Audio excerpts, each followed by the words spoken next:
اسجدوا للشمس ولا للقمر واسجدوا لله الذي خلقهن إن كنتم إياه تعبدون. Sadaqallahul azim.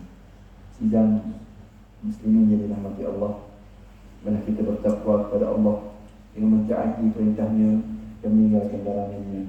Mudah-mudahan kita tergolong dalam golongan orang yang sentiasa melakukan ketaatan di dunia dan di akhirat. Bersempena dengan peristiwa gerhana bulan penuh yang berlaku pada malam ini, mana kita sama-sama menghayati khutbah yang bertajuk menginsafi kekuasaan Allah. Sidang Jumaat yang dirahmati Allah. Sebenarnya peristiwa gerhana bulan ada suatu iktibar dan pendidikan kepada kita bahawa kita adalah makhluk yang lemah, yang kerdil, dan fenomena ini menunjukkan kepada kita betapa kekuasaan Allah mengatasi segala-galanya di dunia ini. Sesungguhnya Allah Subhanahu Wa Taala Maha berkuasa untuk menetapkan apa yang bakal berlaku di langit dan di bumi. Tidak ada sesiapa yang dapat menghalang qada dan qadar Allah. Benarlah firman Allah Subhanahu Wa Taala seperti mana yang dibacakan di awal tadi. Di antara tanda-tanda kekuasaan Allah ialah malam dan siang serta matahari dan bulan. Janganlah kamu sujud kepada matahari, janganlah kamu sujud kepada bulan. Sebaliknya, hendaklah kamu sujud kepada Allah yang menciptakan langit dan matahari dan bulan.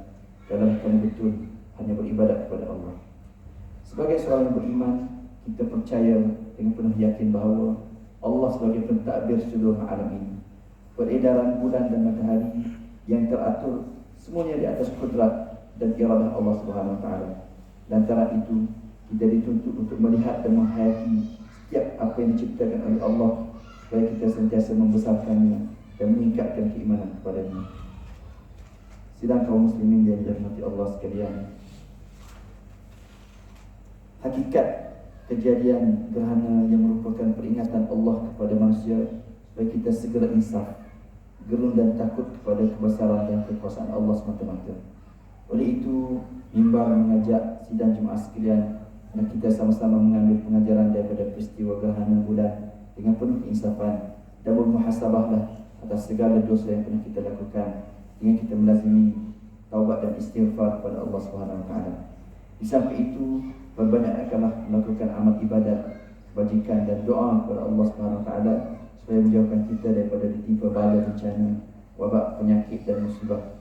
Dan sekali lagi mimbar mengingatkan seluruh jemaah sekalian supaya menjauhi segala perbuatan syirik, khurafat dan tahyul yang boleh menjejaskan akidah Islam.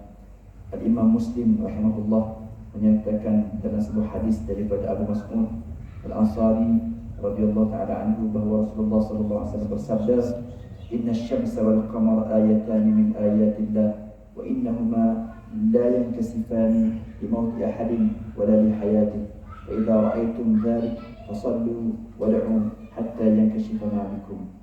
Matahari dan bulan adalah dua daripada tanda keagungan Allah. Gerhana kedua-duanya bukanlah berlaku disebabkan kematian ataupun kehidupan seseorang. Apabila kamu melihat gerhana berlaku, maka hendaklah kamu bersolat dan berdoa sehingga cahaya matahari ataupun cahaya bulan kelihatan semula. Mengakhiri peringatan pada malam ini, dan kita sama-sama mengambil kesimpulan bahawa yang pertama, kita sentiasa meningkatkan ketakwaan dan keimanan kepada Allah Subhanahu Wa Taala dengan meyakini bahawa Allah jualah yang menguasai seluruh kejadian alam ini. Yang kedua, insaf dan bertaubatlah terhadap segala dosa yang pernah kita lakukan. Takutlah kepada ancaman Allah kepada mereka yang melakukan kerosakan dan kemungkaran di muka bumi ini.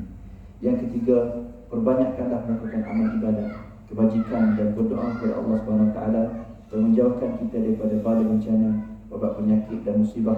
Mari kita sama-sama berdoa memohon perlindungan dan kesejahteraan, keselamatan dan kemenangan dalam memerangi musibah yang berlaku, terutamanya pandemik COVID-19 yang masih lagi ada di negara ini.